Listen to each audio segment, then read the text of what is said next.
cats.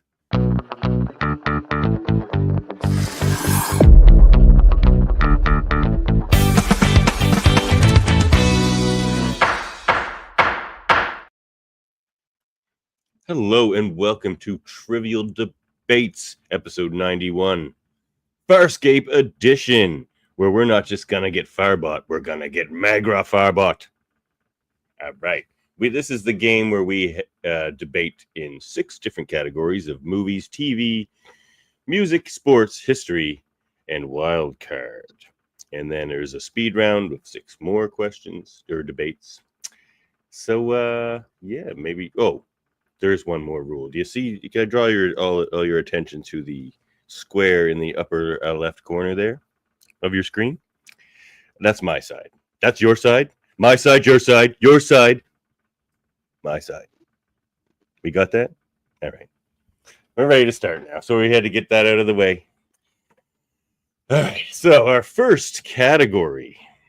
Oh no! Is introductions let's introduce people. Oh, well, I didn't introduce myself either. Look, I'm excited to hear some Farscape. You know, don't get to talk about Farscape often. I think it's the most underrated, underwatched show, maybe like ever, because I love this show. There's probably only one show I like better than this show, and it was hard to get people to want to debate about this show. It blew my mind. It blew Murphy's mind. Word Pilot down there, our first debater. Word Pilot. Why does nobody watch Farscape?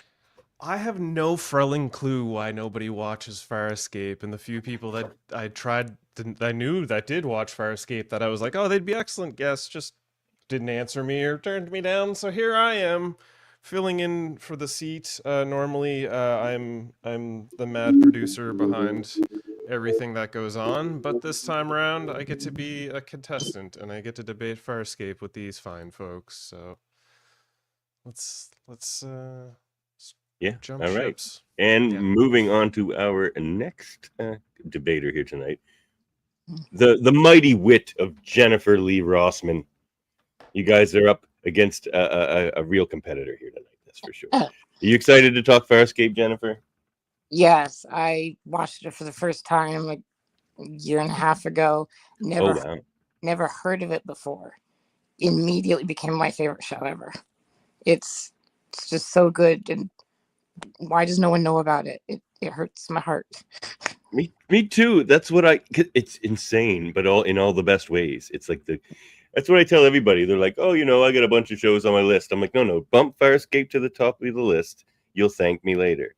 Like, Anyway, you're 100% correct. And our next, look, we had to have a competitor from Down Under for this Farscape episode. So we have Trav, the Thunder from Down Under. I'm different. I watched Farscape when it originally aired, so I was like, "Oh my god, this is a half Australian produced sci-fi show." And then when you watch it and the Australian accents annoy you shitless, which it did for me when I was young, very much. You live in Australia? Yeah, and I don't know how to put it. Australians acting with Americans stick out like sore thumb. And also, I don't know how to put it. Farscape had some wacky characters anyway, like Chiana alone. Like that Australian accent with the squealer. It was very weird when I was a kid, and I was a bit more serious. But I watched it, I think I started watching it again in the late 2000s, and I was like, oh my god, why the hell did I stop watching this? This is actually really, really good. Mainly for Rigel, to be honest. I love Rigel as well. But I love a lot of the characters in this show, if not all of them. And like Chiana, she kind of drops her Australian accent or like does something different, it seems. Well, so she has like I want to say, like she's trying to do an American accent, but she can't do it quite well. So it's sort of a weird mix. Yeah, it's interesting. Yeah. It sounds alien. All right, well, let's get into it, shall we? Oh, World Mind's gone. But he'll be back, I am sure. So, our first... Oh, here we go. We're back. He's back. Oops. Sorry, I don't know what happened there. My thing whole freaked out. It's all good. I'm back. It's good. It's okay. Okay, movies. All the questions while he was gone. Give me a ding, ding, ding. Yes, getting to the ding ding dings. 1 second, 1 second. Dinging, Gotta have a ding, dinging. ding, ding. I'm dinging. We're dinging. Movies. Oh wait, there's an image for that too, isn't there? You know, I'm not usually the image guy. Okay, movies. No, there isn't. Okay, Yes, there is. is there? Yes, there is. 1 second. This is. Oh, wow! Look at that. Okay. Pick the best movie franchise to insert Moya's crew into for a crossover movie. And first up is World Mind. Why not you? Actually, You're familiar with the show. What? It's Jennifer first. Oh, it's Jennifer up first? Cool. Yeah. All right, Jennifer. Mhm. You chose. I have that here. All right. Well, just tell us what you chose. I'll find the image. 1 second. Let me add the timer because I had to add those. All right, we're good. Here we go. There we go. National Lampoon's Vacation movies. At their core, they are about a man who has been put into situations he does not want to be in, going on a road trip with people he does not understand or particularly like. How easy would it be when the Farscape crew goes to Florida and that when they all come to Earth for them to go on a trip with the Griswolds? I could see Cousin Chiana and I just imagine Clark complaining that the Aurora chair doesn't have a cup holder.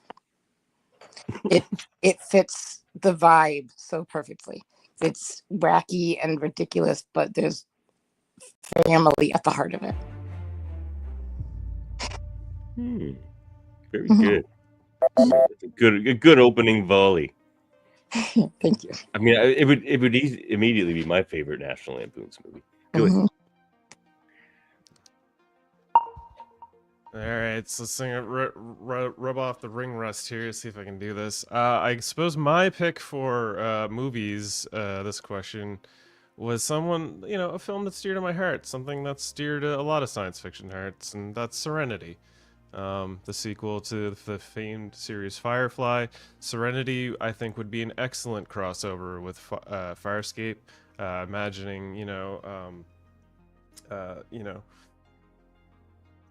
why are all the names escaping me right now? Malcolm Reynolds running past with oh jeez, I'm terrible at this. John Crichton.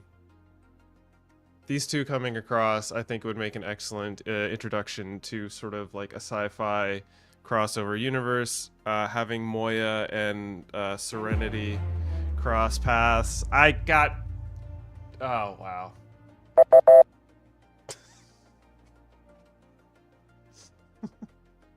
All right, well. Okay, whoa, chill.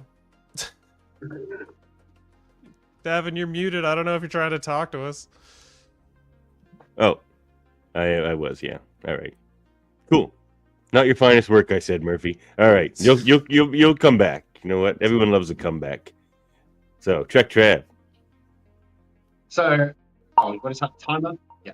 So I picked Guardians of the Galaxy, but to be honest, it's kind of already Farscape anyway. But I definitely think that James Gunn, I'm pretty sure, said that an influence was Farscape. But the characters match really well. There's the same kind of zany humor. Ben Browder and Chris Pratt. I say Ben Browder is, I find, more funny and he has a dry wit. But overall, having Rigel there and having Aaron in there kicking ass, I feel like each character would get along with their respective character. Like Aaron would get along with anyone who kicked ass. Groot would get along with Rigel in some weird, wacky way. The entire universe sort of matches as well. It's sort of that absurdity of the aliens and the characters and the situations with Farscape, which is what drew me to it, which was it would do things that other sci-fi didn't normally do. So I think they fit really well. Okay. Do we have background music now? Yes. Well, I'm glad I'm not hallucinating. All right, open debate. Okay. Let me just refine. Yeah, try to myself. get in there, Murphy. You need to score a Listen, couple points. Zoe and Dargo meeting in the same room would be wonderful screen time. You know, having Kiana and why can't I remember her name? But the crazy Chiana? one, not Chiana, but in River. Firefly and Serena. Sorry. River. Yes, River. Thank you. I knew it was an R. I wanted to say Robin, and I knew it was wrong, and it was holding me back. Thank you so much for that. River and Chiana, you know, being wacky and all that, and these people crossing paths to like overcome some black market under scheme thing that involves the higher scientist, with the blue gloves and all that, and it would just be a fun sort of mixed romp adventure. Coming across the likes of Guardians of the Galaxy would be so watered down by Marvel and Disney. I don't think it would have the same heart and sort of a adult cutting edge that Farscape's known for. And Christmas or like the Griswolds is an interesting choice. I feel like you know, Clark Griswold would just be too busy trying to imagine every alien in like a bikini and worrying about his pool to be concerned about the intergalactic affairs of whatever comes across a black hole from Farscape. Somebody else get in there. I actually think that Vacation would make a good episode of Farscape, like put them in a similar scenario in Farscape, but I don't think that having the two crossover would be sort of ideal. And I think Serenity's too much of a, I want to say it's space western dark universe. Like, yes, I keep forgetting names while I'm talking. Ben Browder has a similar personality to Nathan Fillion, but other than that, like the Serenity universe, and I'm sorry, the Serenity show, I'm going to piss a lot of people off, is really dull. The movie's great. Serenity, really enjoyed. Saw that first for some reason, but the show was really dull to me. So I think that to maintain the energy of Farscape, it needs to be put into something where all angles of that universe are possible in terms of, and I do think that Guardians of the Galaxy can get adult. I think James Gunn would have made it that way. But I certainly think the characters would fit into the world of Guardians of the Galaxy better than Vacation or Serenity. Jennifer. So I think that you guys are focusing on aliens crossing over. Farscape is the story of John Crichton not knowing what the hell's going on. And that is Clark Griswold most of the time. Serenity isn't wacky enough to go with Farscape, I don't think. Guardians of the Galaxy definitely is. I don't think Guardians of the Galaxy is the same heartbreaking quality that Farscape often has by surprise. Like I cried about Farscape will make you cry. Farscape will make you cry. Yeah. I just, especially Serenity, I don't think there's no wacky aliens. It's just people. I don't see that really. I don't feel like the humor would mesh well there. I think the humor could mesh well there because it's always so subverted, and then being introduced to aliens could be like a sort of what the fuck, and then we get used to it and then make new jokes. Ran out of time. Mostly I just wanted to not pick science fiction shows or movies. Griswolds, wow. Is that a left field? That's kind of what I thought would like throw you guys off. Murphy, I you didn't know came how to back and made some pretty good points in the open debate, Murphy. You comported yourself well there, but you didn't get the point. Trek Trav, you almost sabotaged your way into getting this point. Like by sabotage, you almost sabotaged Jen's argument enough to get it. Like I'm giving the point to Jennifer, but Trek Trav almost poked a huge leaky hole in it with it would make a better episode than a TV show, because or than a movie, I should say, because that played off something you yourself said, which was that it's like it reminds you of the episode where he goes home. What does it? And Well, it just would have been a great episode after the one where they go back to the prequel. planet. Like it could have just been the next episode. But you get the point. You made some great debate points, but also I don't really like the vacation movies. But now I want to watch the Farscape one. So it's like I think it elevates that more. Whereas just like I think you guys were right about Serenity. It's just like the tones are too wrong. I think the characters would get along, but the shows wouldn't. Yeah, and Guardians of the Galaxy, they're almost just too much the same. Though, for a lot of reasons. I think that they would fit in well. That's all it was. I think so too. Like you could see that like easily just But anyway, first point, Jennifer. It's good debate there. It was a tough one. All right. Next up we have TV. Oh, I see how you did this. See, you moved all my things around, but now I see how you did it, and it makes more sense, Murphy. All right. Yes. All right. So, TV, best character to base a prequel series on. Who's first up this time? Should be in that list there. So Murphy, you're up first. Alrighty, I choose the wonderful Gaius Crace. Bylar Crace? Bylar Crace, yes, sorry, I had Baltar in my head. Gaius Baltar Crace, I think, would be a wonderful introduction to a show. It would be almost the same type of character development, from his younger years in the Peacekeeper, academy, so to speak, being converted and sort of arm twisted into evil and dastardly genocidal ways that the Peacekeepers are known for, being brainwashed, but trying to do his best to help those without them knowing, the higher ups knowing about it. Watching him go from, confused youth to disturbed bad guy and ultimately beloved anti-hero in his climactic ending in Farscape, I think would make an interesting tie-in show.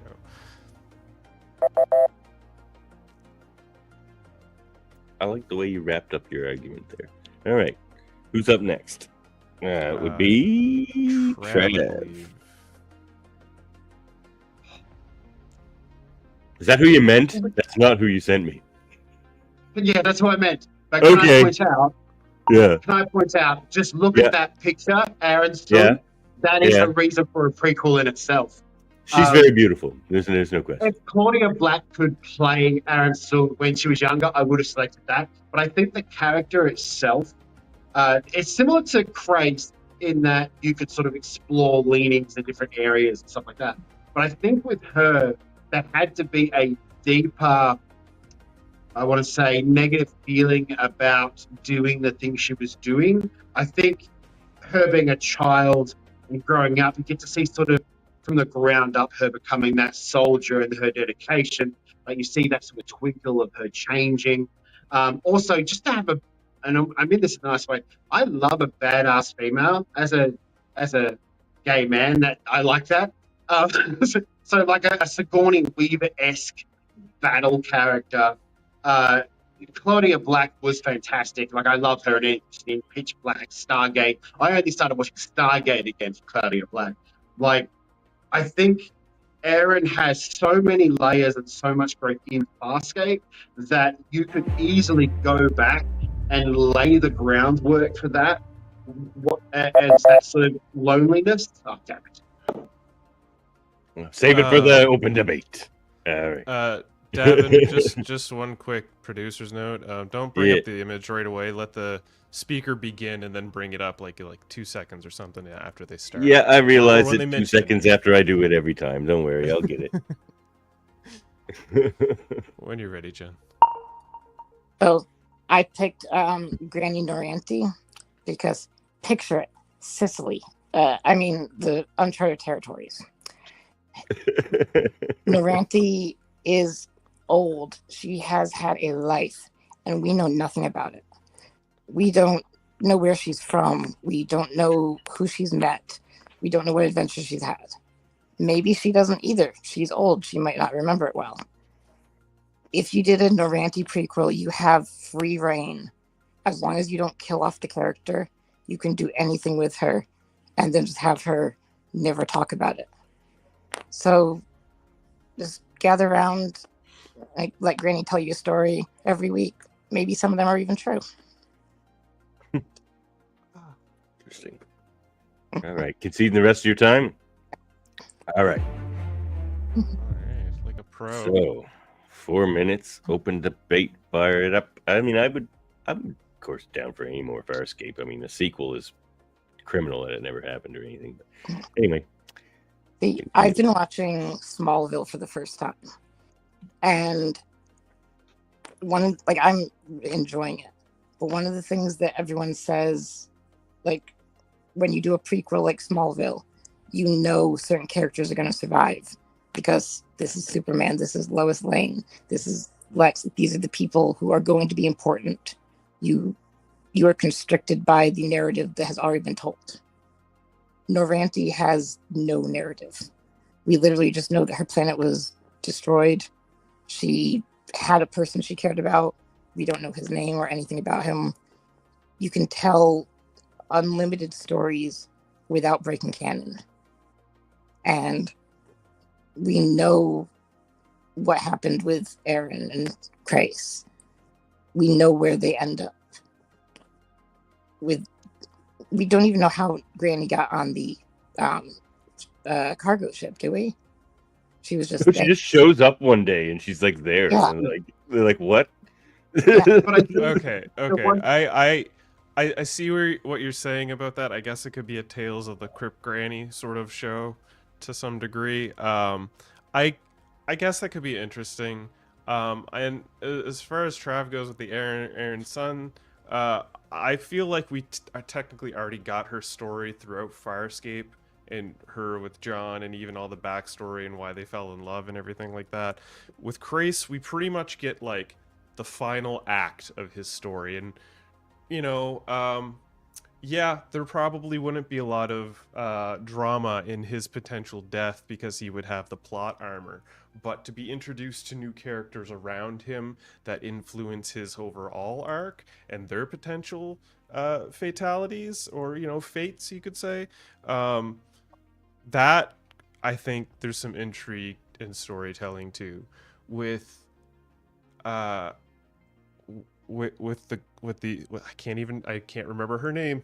I just Noranti. Noranti, thank you. With Noranti, it's wrinkles. It's wrinkles and no helping, Judge, no helping. Quiet you. Noranti, it's Trav, help me out here. Noranti's a good background character.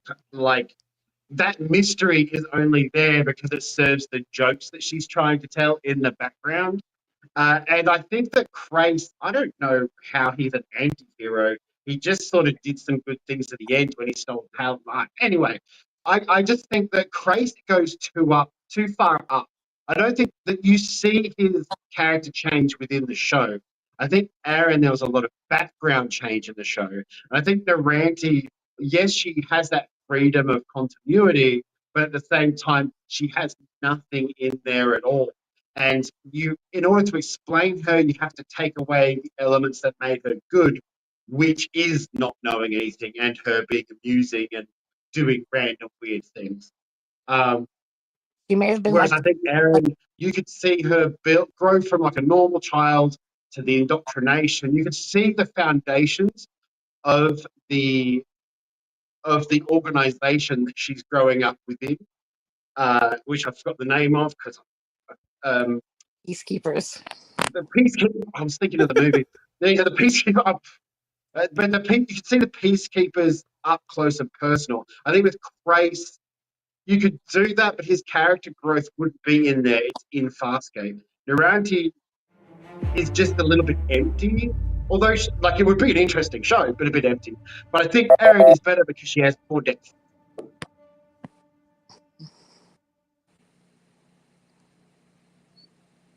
Well, he did a lot of the work for you, Murphy, but you're getting the point.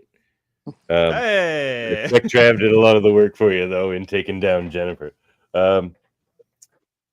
Jennifer, you were right about the narrative and how it's unlimited potential, but I also it never came across in Trek Trav kind of said to the contrary, like, why should I care about seeing a whole bunch more Naranti? Whereas Murphy, the thing your opening point never really that put you ahead, and it never really changed. The fact that I like the idea that you said about enriching that narrative that he has. Like Trek Trav, I think your biggest knock against Murphy's also works against Aaron, which is just I think you see both of their character developments in Farscape, both Crace and Aaron. So we saw a lot of her story in flashbacks. Can I just say, the Naranti show does it actually sounds like out of all three of them, that's the one that would just be out of this weird to watch. It'd be quite fun. But at the same might be time, the most Farscape. Aaron and Crace are very similar. Yeah, it was close between Aaron and Crace kind of at the end. But yeah, Murphy, I think I kind of want to see, just because he has such a dramatic end, I think enriching that and building up more context to all of that could be kind of amazing. So yeah, point word pilot. Speaking of pilot, is that not the greatest puppet ever built? I love greatest. I've been told we're not a puppet. What? Some people on Twitter get very upset if you call it a puppet. Fair enough. It's a creature. Yeah, it's a creature. Fair enough. It's a creature shop. Jim Henson's creature shop. Yeah. I just want to say, Naranti is a great pick because my brain instantly went to Crypt Tales of the Naranti, and I was like, or Tales of the Crypt Naranti, and I was like, that would be an interesting show. I could watch that. Just fill in the history of Farscape, and Naranti was always there in the background. Yeah, it did make me care a little more about Naranti when you mentioned the fact that she did have someone she cared about that she mentioned, and you could kind of play off a few of the things she did mention, but she didn't mention a lot because she wasn't around a whole lot. But anyway, good debates. So next up is music.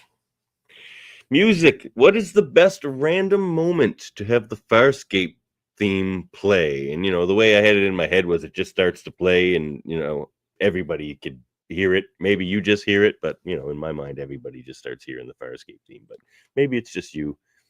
Doesn't matter. But that's random moment to have the Farscape theme play. Trav is up first. Okay. I wasn't going to pick the obvious dirty one because I'm a mature adult. I picked On the Way to Work. And that was because I would love it to just turn on when it's going to be a bit of a screwed up day. When you're heading to work, you're just looking around oh, that music's playing again. I'm going to have a fucking horrible day. And I think it's perfect because obviously the Farscape music is both the best and weirdest sci-fi theme song ever. And some days at work, you just know it's going to be bad. And I just like a little bit more pre-warning on that drive in the car while I'm sipping my coffee. I just want to know that I'm going to be walking into a shitstorm. And the Way to Work randomly is where the theme song for Farscape should play. And that's what happened. Very good.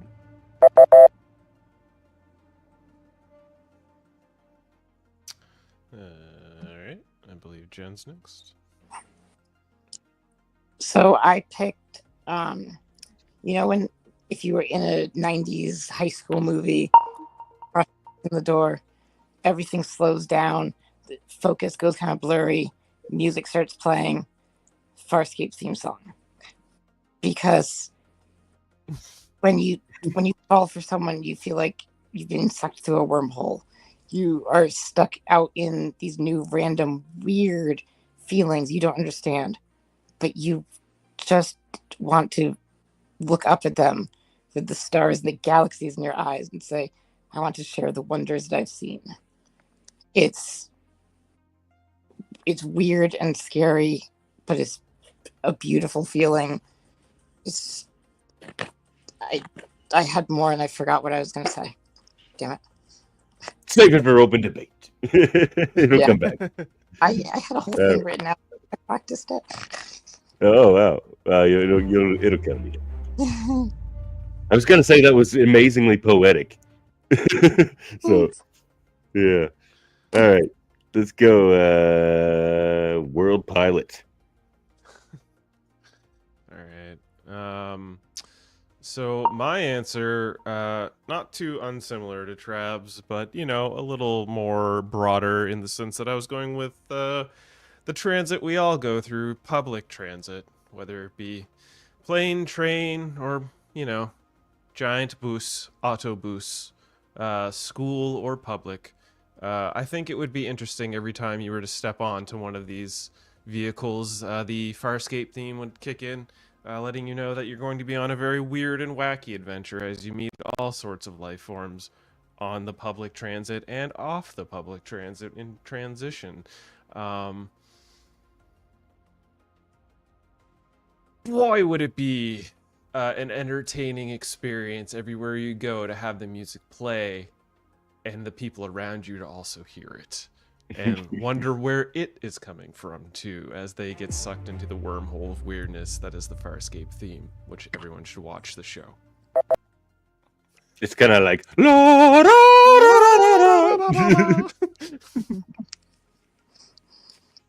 wait, no, this is all of us now, right? Yep, open debate.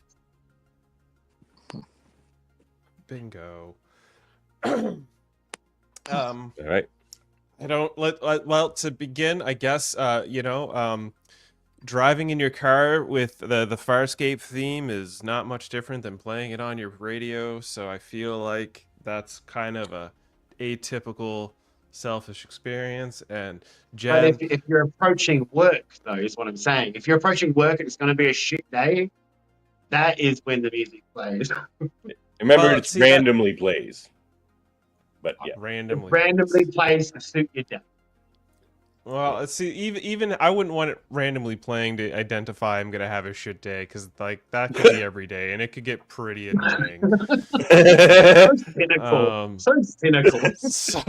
So I would like to try and associate it with fun, wacky times. And on Jen's point about the love and the weirdness and the strange feelings, you're pretty apropos to all that, and I can't quite think of something to say against that other than I don't need the added pressure of all that with the music. So yeah. But the weirdest thing about Jennifer's one is when she was explaining like that feeling of love and that mysticism, because I'm sitting there and going, actually, the theme is so chaotic and random. Yeah, that kind of is like romantic feelings and that kind of craziness. But at the same time, I don't want it to be that song. I want it to be, I don't know, Adele. I don't want it to be Farscape. If Farscape's playing, it's going to get freaky and weird later on. And public transport, I get it. I catch public transport. Whenever there's a meth addict or some other drug user on there, it's always a fun time. But I don't want the added chaos. I want to hear what the crazy person's saying while I pretend not to listen to them.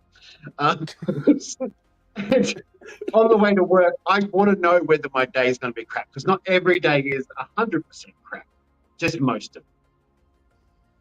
So, Farscape is the greatest love story ever told, in my opinion. So I agree with you. Imagine every time you see your crush, this theme song updates a little.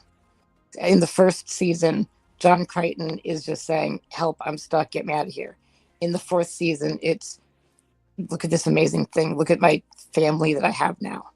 So imagine if at a certain point in your romance that the other person starts to hear it too. That, I think, goes along with the amazing feeling of Farscape and love.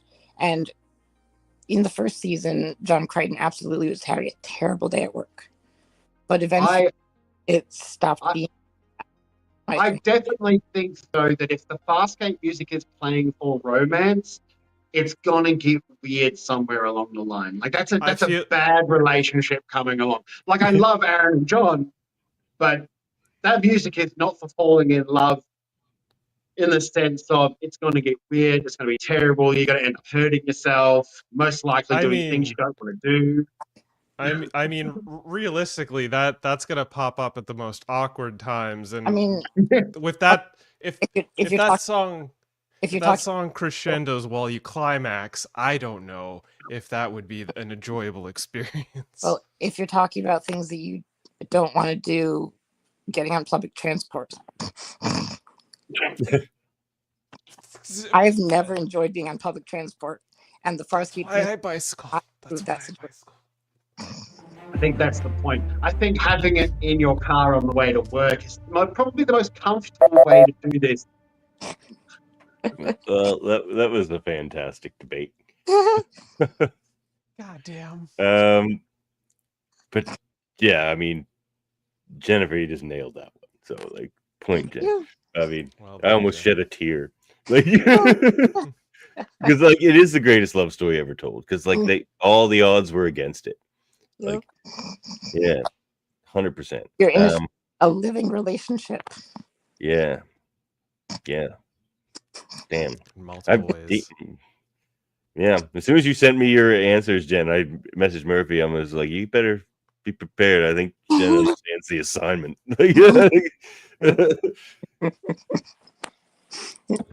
All right. Well,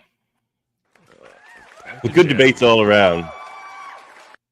I mean, as much as it plays randomly, Murphy did kind of skewer you with the like it's just playing music in your car thing.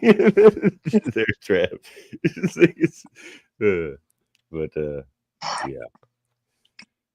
All right. Next up is sports. Sports. Which character would make the best soccer sports announcer? Oh no, I was supposed to remove the word soccer. So would? Oh my gosh. Yeah, actually, that was you. Which character would make the best sports announcer? Choose the character and the sport. So, Jennifer's up first. Is she? Oh, according to this list, you have me here. Wasn't she up first last time? I think it should be Trev now. Or wait, is it Jennifer? Okay, well, maybe it is. We'll maybe just it is. We'll go with Jen. No, we'll go with Jen. That's fine. So Aaron and baseball. I thought John would have told her about it, and then she gets overconfident and thinks I can announce this. And Manning steps up to the plate. I don't know why they call it a plate. Plates are not shaped like that. He's doing a little wiggle dance for reasons John did not explain to me. He hit that ball very far. He's rounding first base. He's not even stopping to kiss the first baseman, John, that's first base, right? Yeah, I thought so. Second base. Okay, I know second base. That's the boob one. Why is his shirt still on, John? Right now, people are singing about peanuts and Cracker Jacks. Cracker Jacks don't matter. I don't understand this. I hate baseball.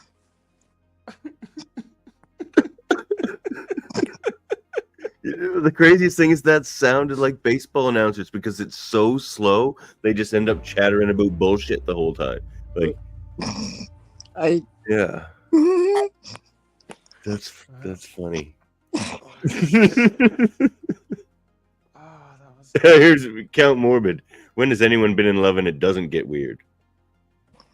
Anyway, don't say anything to that. All right, World Pilot. My choice of things was the wonderful world of wrestling. Imagine Kiana with Michael Cole. Oh, I forgot to show. Jen, just give me 1 sec. I forgot to show her image. Yes. All right, go. Kiana and wrestling. Imagine. So in wrestling, there's always two people announcing. There's the straight-laced announcer like Michael Cole here on the right. He always plays the good guy, the telling it like it is, but then you always have the wacky character, the one that plays on the side of the heels, and that would be Kiana. She would be able to curse on air and no one would be able to understand her. She would be able to hype up the bad guys and everything that they do. Kiana would be an excellent professional wrestling announcer. She's vibrant, she's colorful, and Chiana would be one of the best wrestling announcers in all of WWE and all of Galactic Wrestling. I would love to see that. That's my choice for the sports question. Even though it's not a sport, I let him include it because I know it hurts his heart when he hears that. Don't make me argue if it's a sport or not. Not right now. It's not the show. It's not a show for arguing and debating. But yeah, I was going to show these again because these ones made me laugh. There's Aaron doing baseball. And Chiana doing the wrestling. Pretty fun. All right. And Trav's is Rigel, and it's golf.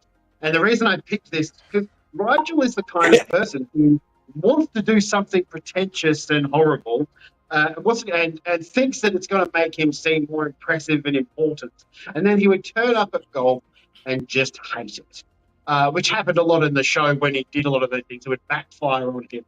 So he'd just be spending hours and hours watching humans hit around a ball. He would hate it.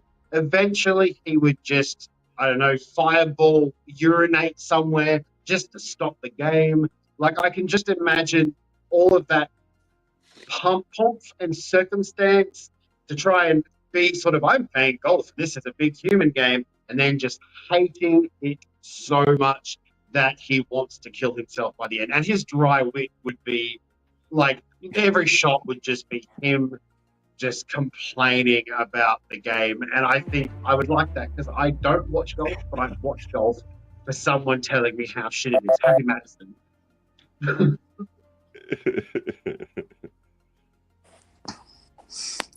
All right. Open debate. This is going to be fun.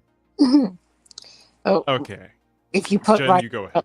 I was going to say, if you put Rigel anywhere near a golf course, they're going to try to use him as a golf club holder. I was going to say, were you saying that Rigel's playing golf or announcing that golf? No, he's announcing golf, Yeah, but he's in a really dry tone. Okay, So he's sitting there just going, what the fuck is this? Okay, it sounded like you were saying he was playing the golf at one point, but no, I don't know if Rigel would be a great choice for golf. See, now originally I thought Rigel would be a great choice for He tried to get wrestling, Rigel for wrestling. but you beat me to it.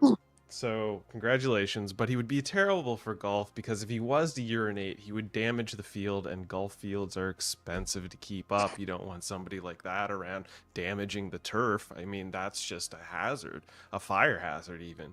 But he'd want to get out of it.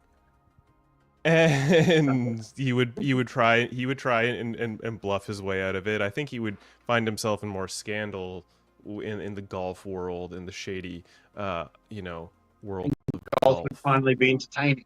That's why he's the best. But if it started in the announcer booth, it would just be a disaster.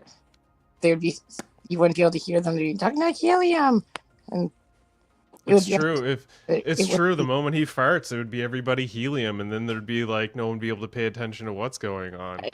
That would also be hilarious and a reason to watch golf. All right. Well, you know what? You make somewhat of a valid point, but I feel like Rigel just really wouldn't understand the game of golf. That's why he'd be cynical about it, and that's a reason to watch golf. Well, the fact is, even if Rigel was there, nobody watches golf anyway.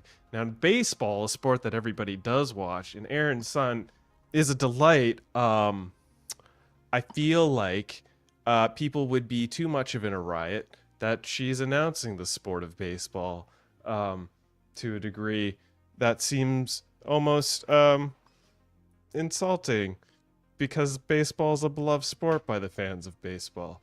And I'd just like to say that only America watches baseball.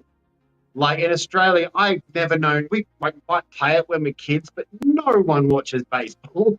But you know what everybody watches? Wrestling. A lot of people around the world watch wrestling. Yes, you can find wrestling in every culture around the world, There's mud wrestling. There's wrestling in almost every corner of this planet, and that's why people watch the WWE and would watch Chiana announce such an entertaining and colorful sport. I think more people would watch baseball if they got to look at Claudia Black occasionally during it, but that's just me being gay. That's just facts. That's facts. That's a good answer. And I just think Rigel would be more entertaining all around. Erin's basically just a really hot woman, and I just think Rigel has more character and more entertainment in just complete absurdity in the situation. Although Erin, but maybe Rigel has too much character for the sport of golf. They would never hire him. You need to be quiet. The internet would meme him as Fat Kermit. I don't think he would fit with the quiet, respectful tone of a golf announcer. I think he would be fired day one. That's why Happy Madison was popular, because he was wacky and loud and outrageous. So, and that was a hit film. So he put Rigel in there. Yeah, but he wasn't the announcer. He was the player. It could be for announcer.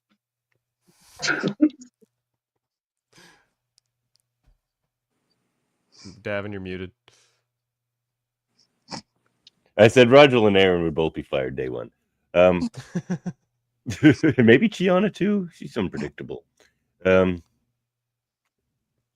Trav, everything you said resonated with me. Rigel was the obvious pick, but there's a reason for that. He's got the best wit to be a sports announcer. Like, in golf was the right choice, I think. I didn't think of that. I was thinking of him doing other things, but that's hilarious. I just think in a situation he would get pompous and do it. Yeah. It would give him the most time to go off and be hilarious. And then when you guys tried to like skewer him with the helium, that just made it more funny. So yeah, Trav gets the point on this one. I agree. No, I did love you doing Erin as doing the bit. That was hilarious. That was so funny, dude. I was trying to keep my shit in so hard, and it was not happening. If I had more time to practice, there was going to be an accent, but I did not feel confident in that. But again, I don't think Erin has like she would be funny for like the first inning, and then she would have played all her hits, whereas Rigel is endless. All right. So we got a game here. Whew. All right.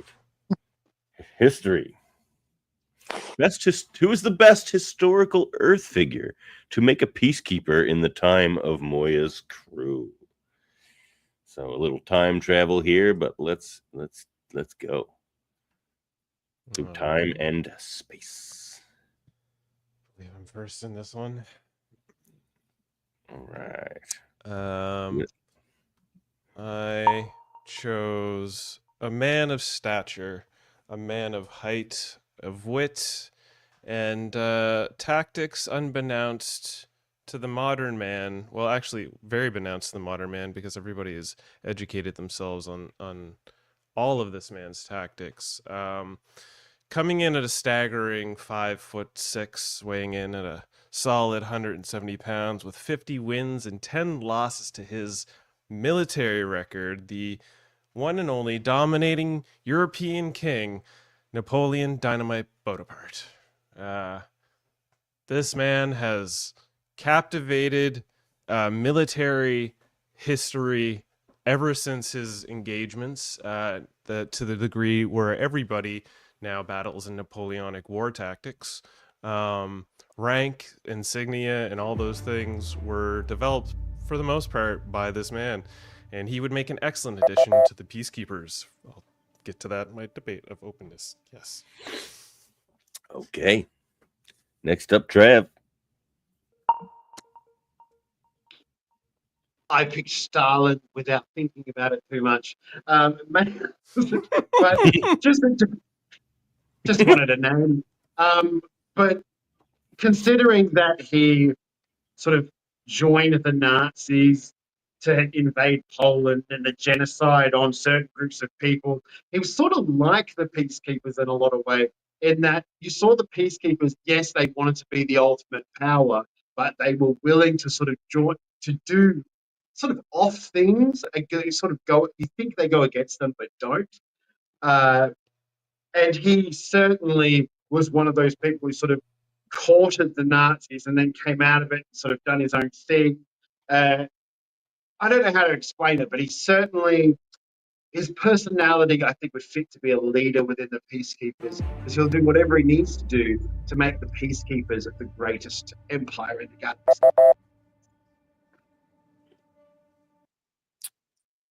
Okay. Jen. So I decided not to learn about military history when researching this, and I went in a different direction with Hugo Boss.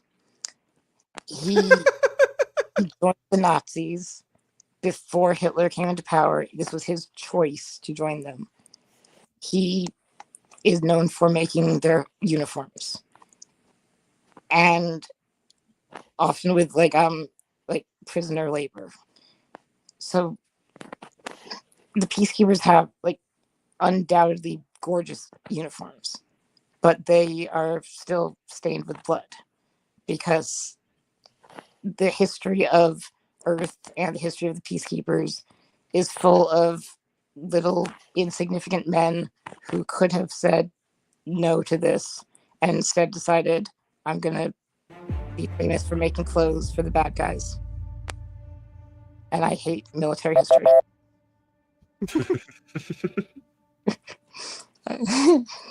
It didn't have to be a military figure, that's for sure. Yeah. Right. I found Open debate. a loophole. Yeah, loophole. All right. Well, to if you want to talk about, men of stature, I think Napoleon is, definitely stands among the rest while being below their chins. He is a unique and charismatic figure when in the military world, and being one in the Peacekeeper universe, bringing all the factions of the Peacekeeper society together to overthrow whatever species they see fit. He's a character that's not too unfamiliar with genocides, as he's attempted a few of his own. So he's the more ideal choice, opposed to Stalin, who failed a lot. So did the Peacekeepers. Well, you don't want you don't want to bring a failure into a failing society. You want a man that's going to win. And Hugo Boss, I'm sure he can stitch a fine outfit, but I don't think he could stitch together the Society of Peacekeepers. So I'm not too sure. The question doesn't mention being good at a peacekeeper, as a peacekeeper. It doesn't mention leading them. Just the best historical Earth figure who could be one. To make a peacekeeper. Okay. Well, I think Hugo Boss would have joined up and said, yeah, let me make you fashion. Please don't kill me. I'll make you your black leather gimp outfit. Don't kill me. I'm sure he would have been a very subservient peacekeeper and would have made their fashion well. But would he have been the best historical Earth figure to be a part of that? I'm not so certain. I feel Napoleon has more qualities to bring than a double stitch, and I would also like to say the question is best historical Earth figure to make a peacekeeper in the time of Moya's crew. So you want Stalin, who made a lot of mistakes, you want him to make mistakes because it's in the time of Moya's crew, and we love Moya's crew. So we definitely want someone who is imposing, but also just a little bit shit. Like a little bit shit. Well, then would it be Hugo Boss is not that... We don't need another villain around here.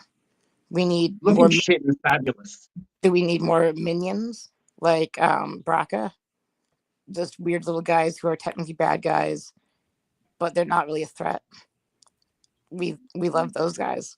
You love to hate them. They are inconsequential in the long run, but you can fight them. He's like Braca. He's like, really, do we need military leader for Moya's crew to go up against. We've got enough of those. Maybe I feel like we do. I feel like the Peacekeepers needed a slightly better military leader because all the ones they had were kind of shit, and to add a little more threat to the crew of Moya, who kind of needed it. I feel like they had a pretty relaxed and easy journey throughout their Farscaping adventure. Are you saying you hate Moya's crew? Is that what you're saying? You want them to die? I think that's what he's saying. I think the fans that ask Moya's them crew could. I'm saying that Moya's crew could overcome the challenges that Napoleon would bring to the Peacekeeper entities. That's because they would One of step. Sorry, go, Jennifer. That's because they would step on him.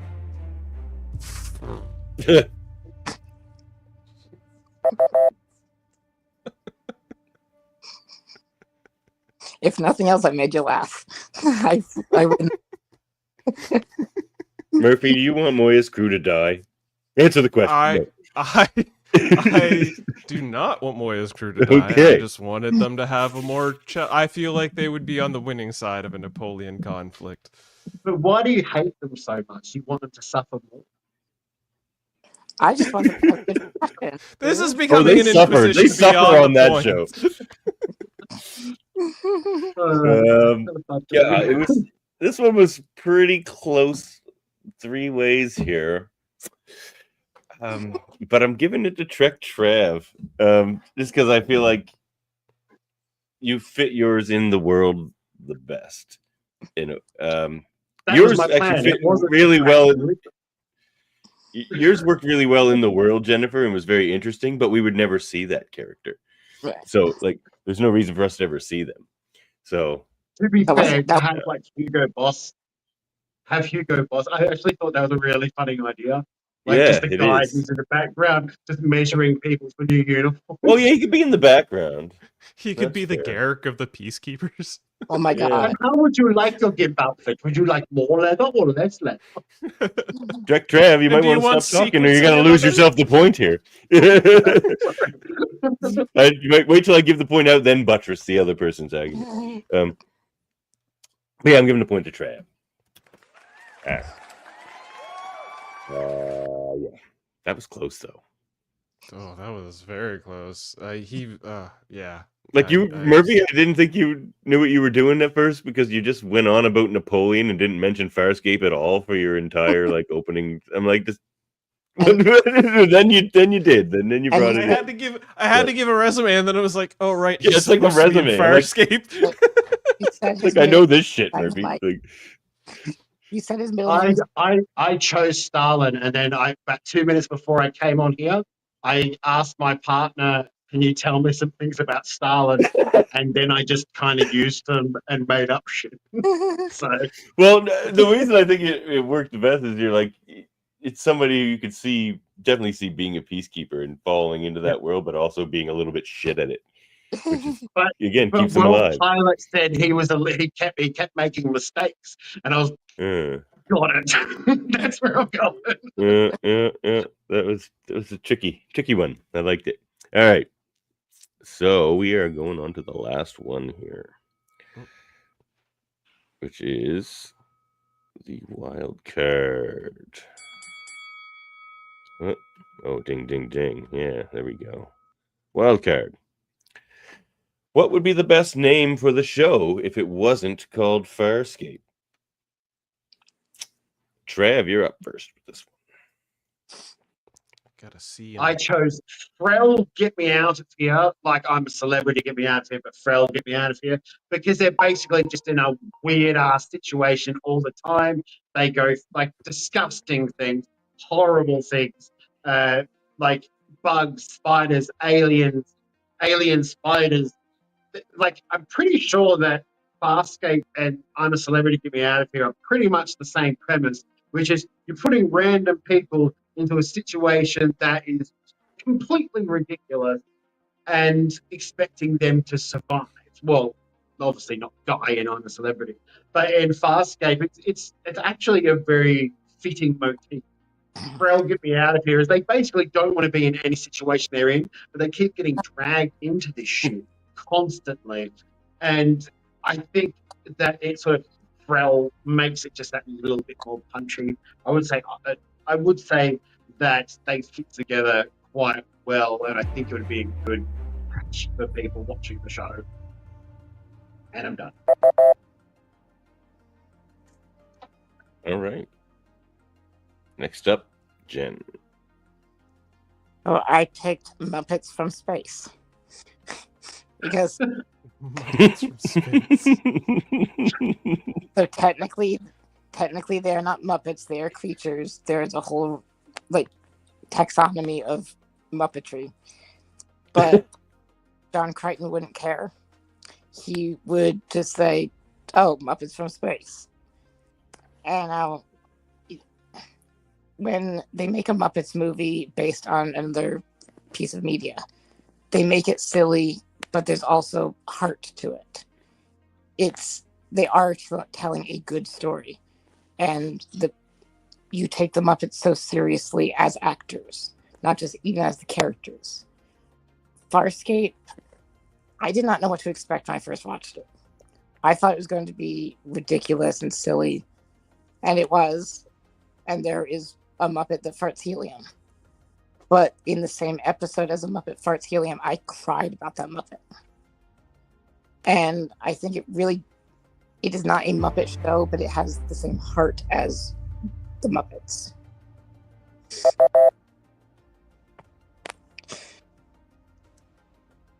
That's good stuff. That's good stuff. That's tough. Well, tell them who their daddy isn't. Targo, tell them who their daddy is. Yes. All right. So, my choice for this wildcard answer was in the tradition of all great space shows like Battlestar Galactica, Babylon 5, Deep Space Nine, Enterprise. The list goes on, and I feel that the only appropriate name for a show other than Farscape, which is admittedly a little confusing and probably turned some people off from watching this show, would have been Moya. I think Moya would have been the appropriate title for this show, as it's, the name of the ship.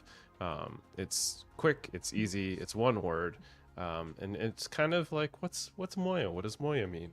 And then you get to fall in love with everyone's favorite living ship.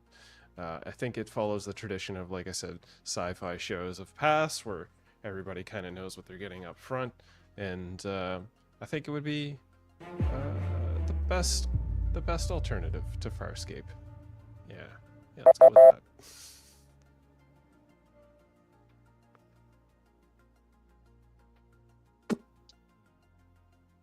All right. Okay. Open debate. So I think if Moya was the best option, you wouldn't have spent half of your time listing other shows instead of getting to why Moya is the best option. I was giving clear and shining examples of why a lot of sci-fi shows are named after the ship that's in the show. Okay, and Moya is an excellent name for a wonderful show. It's brief. Farscape isn't every other sci-fi show. Farscape is the weirdest sci-fi show that's ever been released. I'm pretty sure. And Frel, get me out of here sounds like somebody's like quote of the show or their review, honestly, or somebody misspelled fell. So it's a little. I feel like that wouldn't exactly Have you seen another sci-fi show with a title like that? Maybe I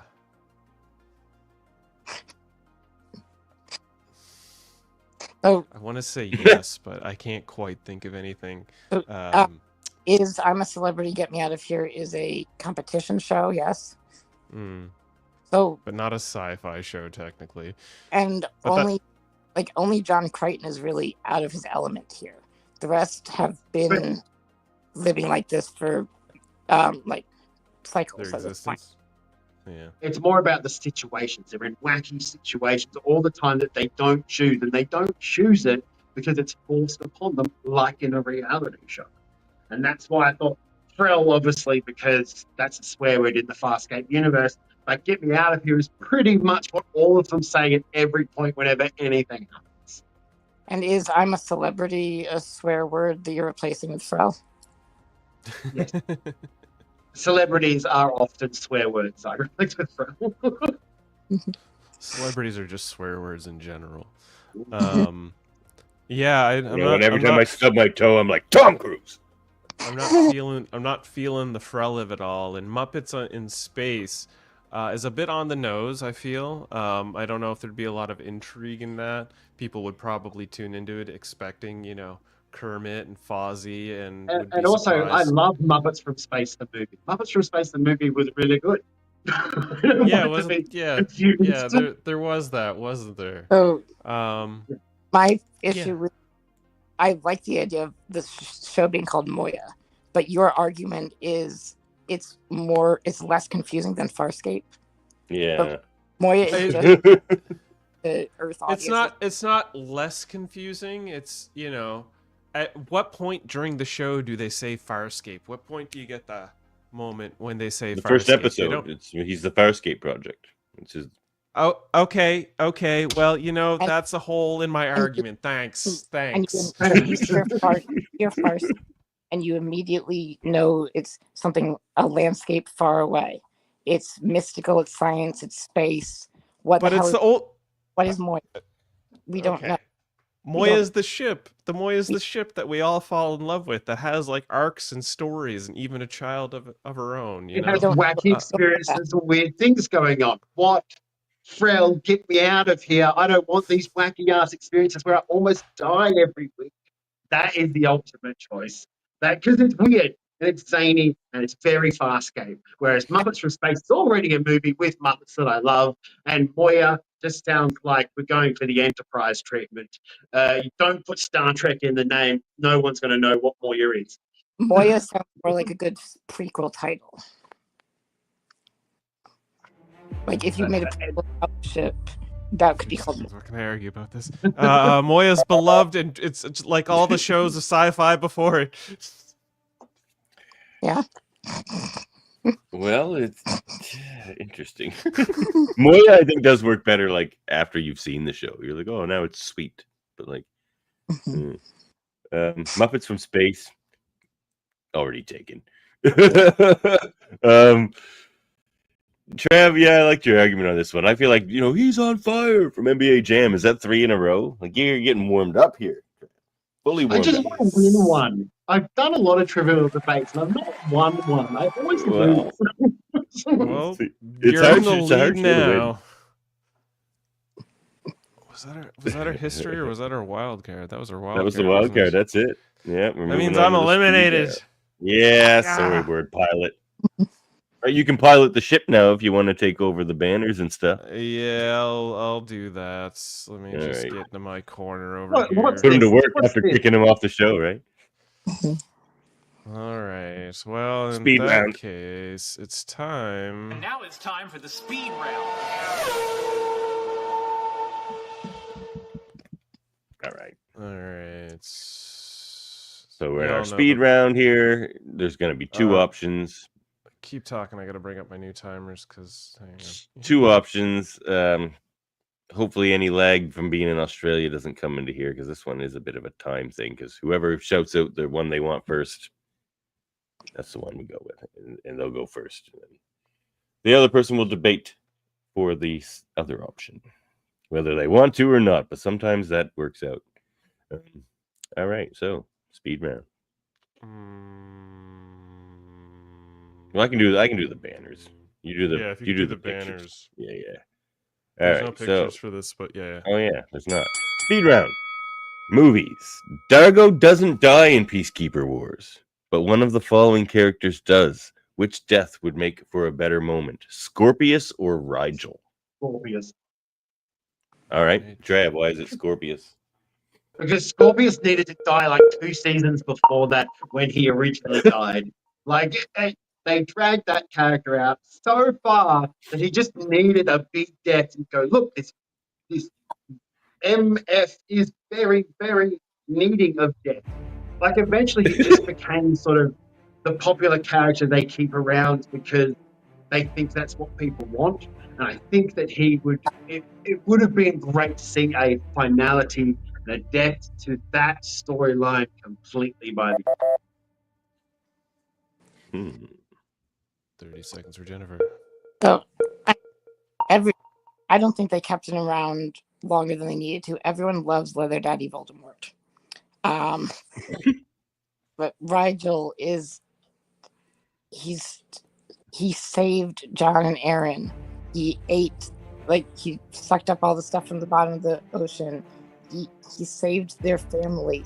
He gave birth to their child, or he incubated their child.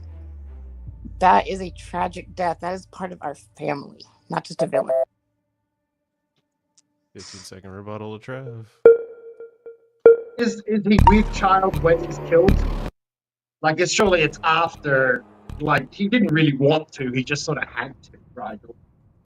Whereas Scorpius, although yes, I agree, that guy was great. His acting was great. He was just there too long. 15-second rebuttal, Jen. Oh, whether or not he's pregnant when he dies shouldn't affect the fact that he did that. He has been part of our family. We've loved him. He's not currently pregnant with their baby, but he did that for them. He brought their family into the world.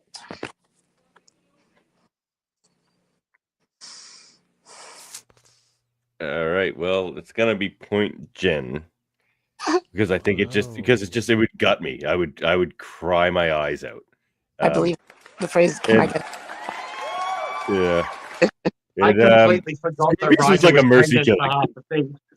I was gonna say I wanted Scorpius so bad. Yeah, I like Scorpius. I have no problem with Scorpius. I'm just arguing. Yeah, So tell me if you guys need context for this one because it's about 2 specific episodes. So I want to make sure you guys recall the episodes. Speed Round TV. Best example of how bonkers Farscape can be. Scratch and Sniff or Crackers Don't Matter. Now, do you guys need some qualification about those episodes? Okay, so Crackers Don't Matter is the one where there's that Troutix guy and he kind of has his eyes covered and he hates the light, but all they have is crackers, but they're all getting paranoid because of this light, and except for Zan, it makes her orgasmic the whole time. And then like John eventually loses his shit and he's just running around trying to like shoot, like they're all getting suspicious of each other for stealing crackers because the only food they have is crackers. And it's rife with paranoia, and John eventually goes crazy and he's shooting them all, and like, you know, it gets nuts, and he's just yelling, "Crackers don't matter," and he's just like, it's wild. And Scratch and Sniff is the one where they hook Chiana and Jewel up to those, like, I don't know what they suck out of them, all this fluid, and it's a lot of fluid. I don't know where all the fluid comes from, but you know, they hook them all. They're on that weird planet, and they're like sucking fluid out of people. And then they sniff it, and they're like, "Ooh, I got high off your essence." And it's like, you guys remember that one? I'm gonna go with Crackers Don't Matter. Well, maybe this was a bad question. We'll come back to it. How about that? I do have another one. All right, your call, Judge. What do you think? All right, I had a feeling that one might not fly. All right, we'll come back. We'll make my tiebreaker the TV question. Okay. Who would have been the best character to have on the crew for the entire series, Zan or Sikozu? Zan. I heard Jen first. Rossman was in first. Yeah.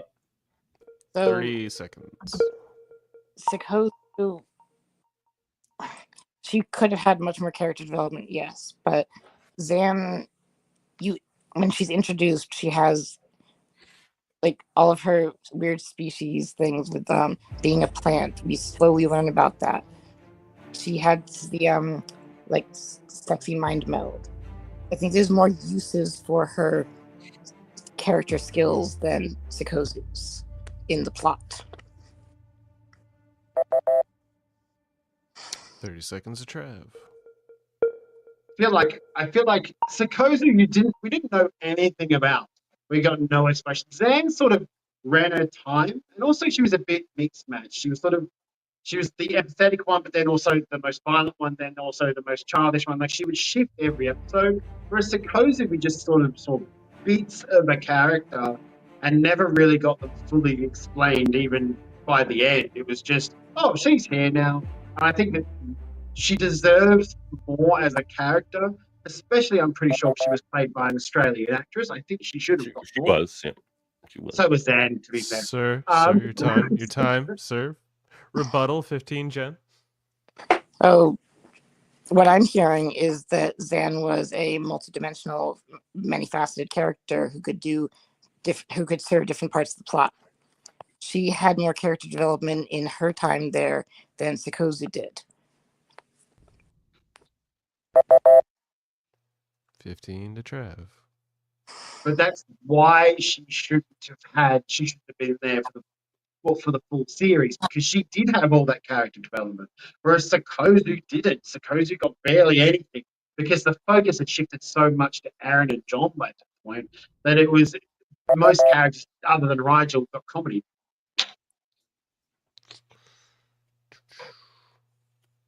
Point Jen. Point Jen. Ooh. Yeah. I don't know who Sikozu is. I'm trying to figure it out in my head. You don't? Oh, Isn't she the one with she's the red the hair? second redheaded girl that comes in. The one who can like walk up walls and stuff. With the big Yeah. fucking things, right? Yeah. See, Yeah, no, I didn't like them. I always forgot. I called her Suzuki Subaru. She's one of those Australian actors I hated her acting. It's like, yeah. Fair enough. Zan was awesome too.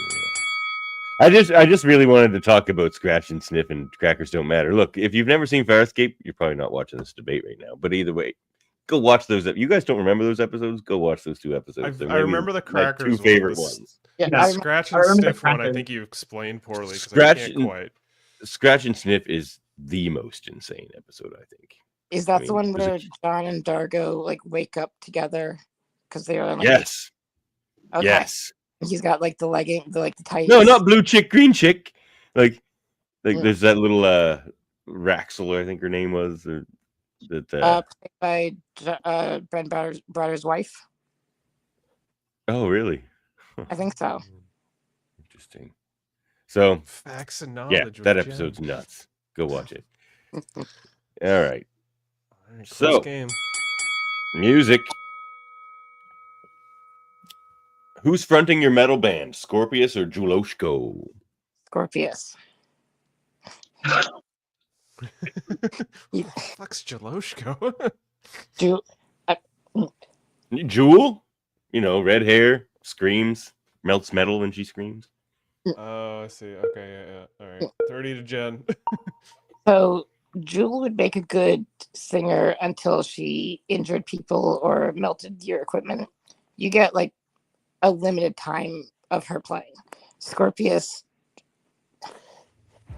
you know, he could like, he just looks like he would be able to play any instrument you give him. He's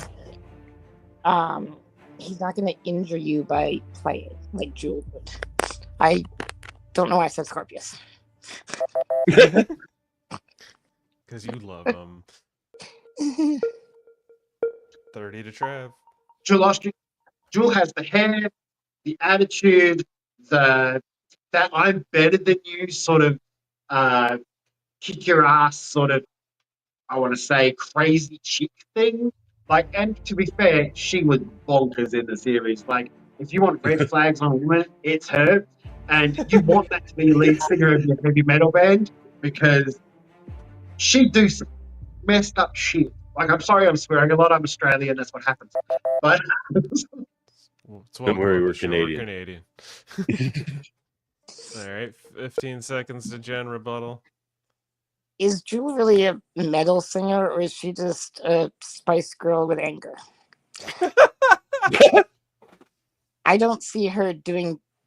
She can scream well, but she just looks like the 6th secret Spice Girl. Give us what we want, what we really, really want. Rebuttal to Trav. can I point out that if you listen to heavy metal, there's a lot of screaming. And if you listen to heavy metal, particularly from the 80s, there's a lot of perms. And there isn't a lot of female heavy metal singers in the 80s, but I think that she would be perfect in a heavy metal band, mainly from the end. I think that's it for rebuttals. Is it? Yeah. Yep. I think Count Morbid maybe should have been in the movie debate. I think he might have had the Wildcard debate. That's a good name for the show. Dude, where's my wormhole? Yeah, he seems awesome.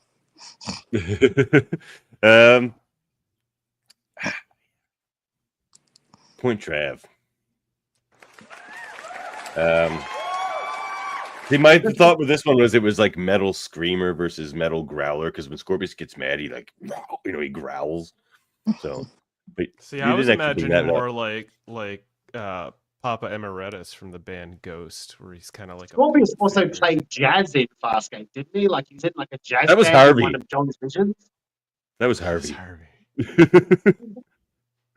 They're the same. No, they're not. It's okay. All right. No, my name's Scorpius. No. Imaginary people in my head that only I can see get named Harvey.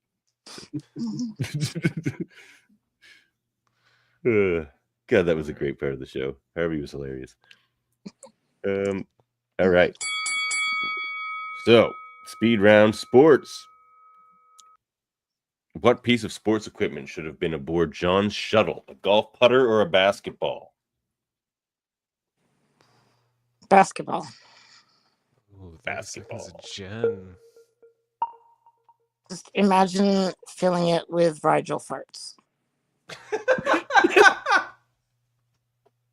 But honestly, you can hit enemies from a distance. They're not going to realize it's not going to hurt that much. They're just going to see a giant ball coming at them, and they're going to duck, and you're going to get to attack them. Then more people can play the sport. You don't have to take your turns with a golf putter. You can have the entire crew having a bonding experience. 30 seconds, Trev. A golf putter would fit in the shuttle. Like a basketball, where's he going to keep it? In his lap, he's flying around and just has a basketball in his lap. Whereas with a golf club, you could like slide it down the side, you could beat aliens with it, you could pretend it's a gun, like everyone's done with a golf club. Like you can, I don't know, use it to actually play golf, which would be kind of weird in Farscape, but you could. And Rigel could do the announcing. But the golf club would just fit in the shuttle, to be honest. 15 seconds, Jen. So, yes, you can't play basketball in the shuttle, but once you get to Moya, she can grow a basketball court. She can just adapt herself to have hoops. You have to take turns with the golf putter, and no one likes golf. 15 seconds, Trev. But unlike a basketball, unlike a basketball, a golf club is practical in many circumstances. Moya has long corridors, you can play golf. Moya has an alien infestation problem, you can hit those aliens over the head vigorously. Or you can just use it to spin around for dramatic effect. Damn, you guys both hit all the points I thought would make good arguments for those sides. Point Trav. That was tough, though. That was tough. Yeah, that was the hardest one yet. I wanted to give you both a basketball point. would look cool for girls. Like it would. Well, it's like, they could play it together as a crew and Family bonding. With the golf putter, it is multifunctional, I think. At least it was a good debate. 5-4, Jen. That was a hard one. What? It's 5-4, Trav. Jen's got 4 points. We still got 2 questions left. Whoever wins this is well deserved. You guys are bringing it. All right. Speed round history. Species. Whoops. I wrote that wrong. Anyway, which species? Oh, no, I didn't. Species whose history should have been explored more. Nabari or Luxons? Nabari. All right, Nabari. 30 to Trav. I said Nabari because the Luxons, to be fair, are like standard sci-fi warrior race. Like I get that Diago isn't standard, like he's an in-depth character, but the Nabari sort of, they had this interesting culture, the way Chiana deals with like people she meets from her culture. Like I feel like there's so much more there to look at than just, oh, I'm a warrior race. 30 seconds to Jen. So Luxons seem like just a standard warrior culture, like Klingons. But look at all the great Klingon episodes of Star Trek we got once we got to Next Generation, Deep Space Nine. If we gave Luxons their own episodes, their own character arcs apart from Dargo, imagine all the culture that we're missing out on. We know there's things about the Nabari, we just don't know the details. Luxons, there's so much more to learn. 15-second rebuttal to Trav. I think the trick is that Diago is a really good character, but the Luxons themselves are just standard warrior race, big long hair, Viking-esque feeling, which is just so overused in sci-fi. Whereas 15 seconds to Jen rebuttal. Every Luxon except Dargo is the standard because they weren't given enough time to explore their culture and meet other individuals in depth. Mic drop. She concedes her time.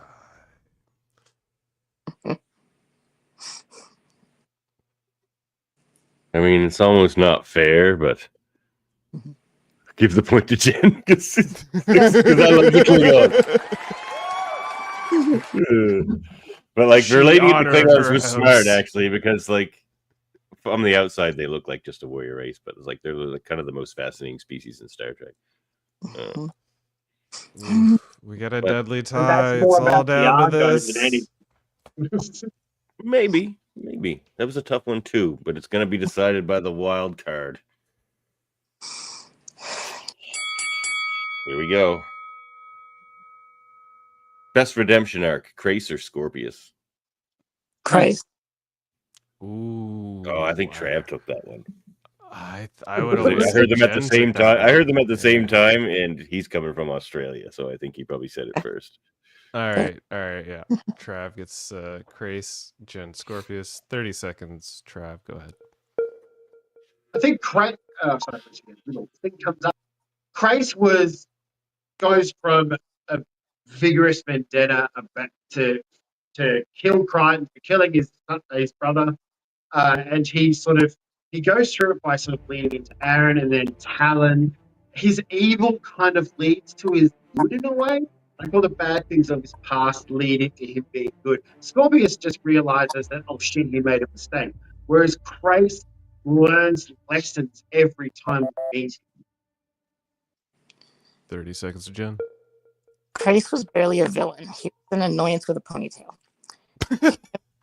Him having a redemption arc is just realizing, hey, I don't want to kill this one guy I'm mad at. Scorpius realizing he made a mistake. Scorpius was the bad guy. For him to realize he made a mistake, that takes so much more like inner character growth. To realize that you don't hate that one guy anymore, fine, I do that all the time. But I've never decided not to be that evil. 15-second rebuttal to Trav. The thing is with Scorpius, though, is he was just obsessed with John by the end. Like, John, he was weirdly loved him. Crace was obsessed with John, but then eventually grew to, like, feel for Talon, feel for all of everyone. Like, he went from being horrible to being good. 15-second rebuttal, Jen. Isn't being in love with John the greatest redemption of all? He decided to be obsessed rather than being. I don't know. I just lost that one. I think. Damn it. Davin, you are muted again. It's because I'm muting it because of the dryer beeping. We don't hear it. But you've done it, Trav. You've won a Trivial Debates. Yay! Jennifer did really good. I know it was so hard, so hard. Some of the choices you made, Jennifer, I was honestly sitting there. I'm going, that is a really great way to look at it. That's like way more thoughtful than my brain. Like, so good. I wanted Grace so bad. You said everything I was going to say about Grace. Yeah, that's the thing. And I like I say, I did hear you guys at the exact same time. Yeah. But, Very well deserved win. Congratulations. Jen with the power moves. I mean, and to be fair, they both took their turn as being the villain. Grace was the villain for season 1. Scorpius was the villain for longer, so he seems like worse. But if Grace had been there the whole time, he probably would have been just as bad. Yeah, that was a great one though. Also, we both got 5 points, so we both won it. It's fine. Yeah, basically. Yeah, that was a close one. That was a close one. That and was really you guys fun. brought the heat. That was awesome. Lots of laughs, lots of tears, just like a good Farscape episode. Yeah. Yep. Super proud. Thank you, everybody, once again for joining us here on a wonderful episode of Trivial Debates. Yeah. If anyone would like to wax poetic on how great Farscape is for a moment, go ahead and here's your chance. So Farscape, like I live tweeted it on Twitter, and I'm not going to wax poetic about the show, but the people who made it. Like the people who made it are so interested and love the fans and their enthusiasm. Ricky Manning followed me on Twitter. He was interacting with me like every episode. Gigi Edgley follows me on Twitter. Like Ben, I described Ben Browder's character as a masculine or a pathetic masculine meow meow. And at one point, someone put together a bunch of tweets about John Crichton, and they had Ben Browder read them, and Ben Browder made a meow meow sound because of my tweet. This show is a labor of love, and these people continue to love it, and I think everyone else should love it as much as the creators and actors do. It's just a lot of fun. I think Farscape, out of any sci-fi show, is just, it never goes where you want it to, where you expect it to go. It always has weird and wacky things. Sometimes the creatures, I want to say Muppets, but creatures, sometimes the creatures look stupid. Sometimes they're the coolest thing you'll ever see, which is Pilot, to be honest. Pilot is the coolest thing you'll ever see. But I honestly, I'm so glad I gave it a second chance. It's one of those shows that I think to be fair, I think the Australianness added into it meant that it went weirder than any American sci-fi would go. Yeah. That's what I loved about it, to be honest. I think the Australianness of it is one of its highlights, really. I described Farscape to someone as imagine something terrible that would happen to Miles O'Brien in one episode of DS9. Now make that a season-long arc that you cry about. Yeah. That should be comedy and turn it into tragedy, and vice versa. There are many O'Brien arcs we've cried about in the past. It's hard to explain, people. If you haven't seen it, it's just so crazy. Just go watch it. It's crazy. If you've made it this far in this podcast and have never seen Farscape, kudos to you. Thank you for joining us. But please watch Farscape. It's one of the more unique and entertaining sci-fi shows I've personally had the wonderful enjoyment of watching. I enjoyed Jen's live tweets of the show every day. I look forward to them. And watching people enjoy Farscape is one of my wonderful pleasures, because I get to sort of live vicariously through them as they enjoy one of the best sci-fi shows that is highly underrated. So hopefully more people will definitely check that out. And remember, crackers don't matter. Crackers don't matter. But you know what does matter, and what more people should check out, are the things of our lovely host, Davin Skellhorn. Daminar Davin, thank you for writing the questions and bringing us all these wonderful, entertaining moments here today in this Farscape episode. Where can the people find you and your doings and future happenings? Oh, on Mondays, I can be found right here. X-Rated, the X-Men animated review show. And, I'm not there, but check out the Graphic Histories podcast as well. Yeah, it's part of our whole kind of comics brand over there. And soon you'll be able to see me here again. Hey, Murphy, we'll be back. It's true. Coming back. We're making a comeback. Just like Trav. Trav, that might have been the ultimate comeback in the history of Trivial Debates. I'm not sure, but you just like... On Farscape. I'm a Trek Trav channel, and I won the Farscape Trivial Debate. Yeah, the home field advantage. Speaking of all that, Trav, I do things over there. Well, I do things over there on the Star Trek Network, usually on Sundays too. Beautiful. Trav, where you being our winner, where can the people find you and all your future endeavors? If you look up Trek Trav anywhere, so Trek Trav on YouTube, Trek Trav on TikTok, Trek Trav on Instagram, Trek Trav on Blue Sky, Trek Trav on Twitter, X, whatever the hell it is, Trek Trav on Threads, just look up Trek Trav. That's where I am. Star Trek content, episode reviews, crazy shit going on all the time. Like Farscape. Always. Yeah. Yeah. He's going to do Farscape reviews in the future. I should do Farscape reviews, but... Yeah, well, watch that be your highest viewed content. But thank you again. You did an excellent job in coming back and finally winning your first Trivial Debates. Hopefully it'll be one more of many. Second place, our wonderful and always entertaining, quick-witted Jennifer Lee Rossman. Jennifer, where can the people find you and your future endeavors? I'm on Twitter at Jen L. Rossman, and I have my books, science fiction, fantasy, and horror.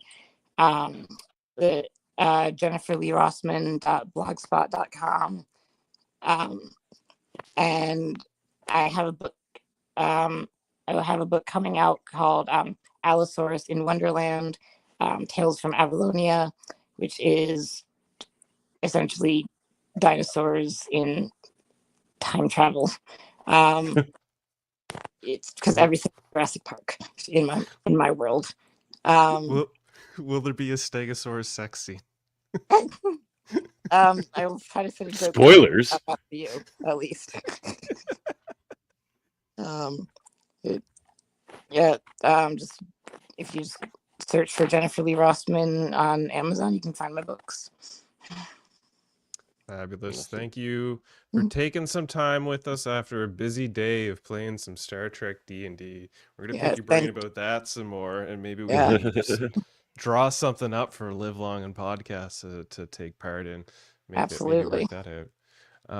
And me being the runt of the litter, the final player, the last of them all.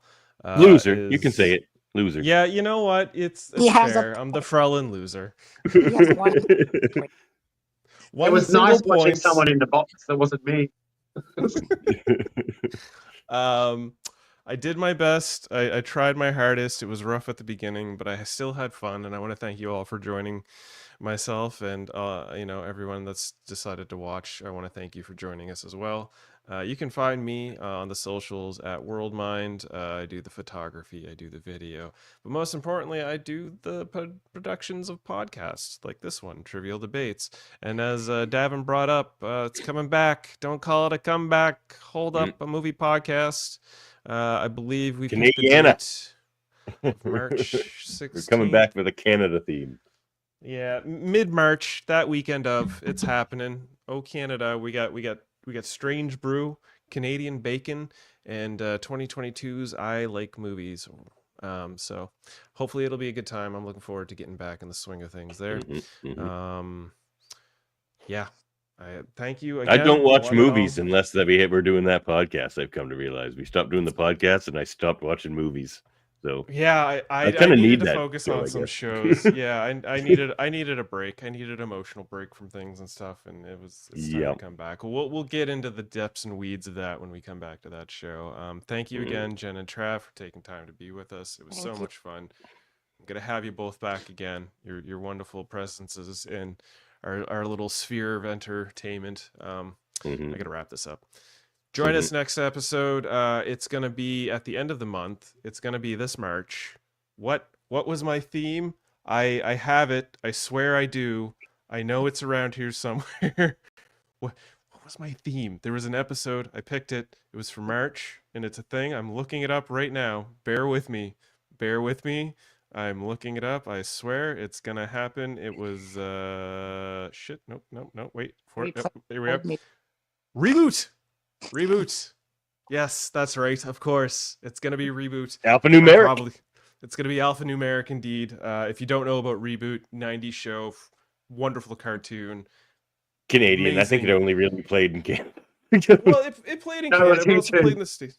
Yeah. Oh, was it? It was. Yeah, it didn't get. They didn't get all the releases internationally, but Reboot's amazing. Check out the documentary Reboot Rewind. We'll talk all about Reboot next episode. I'm gonna find some strong contenders. It's gonna be alphanumeric. Thank you all. Ciao. Bye. Bye, everyone. Oh wait, did I do that? Wait. Okay. Oh God, I'm so rusty at all of this. Oh, jeez. You couldn't even get it right on my. Wait. Beam up some Star Trek content with Live Long and Podcast. Tune in to X-Rated, the X-Men animated review show. Artistic interviews with graphic histories. A roundtable movie discussion with Hey, did you see this one? And movie reviews with Hold Up, a movie podcast. And while you're at it, spin a few records with Eamon on Track. Watch us duke it out on Trivial Debates. And let's chat about TV with the Super Mater Brothers. It's all here on the United Federation of Podcasts.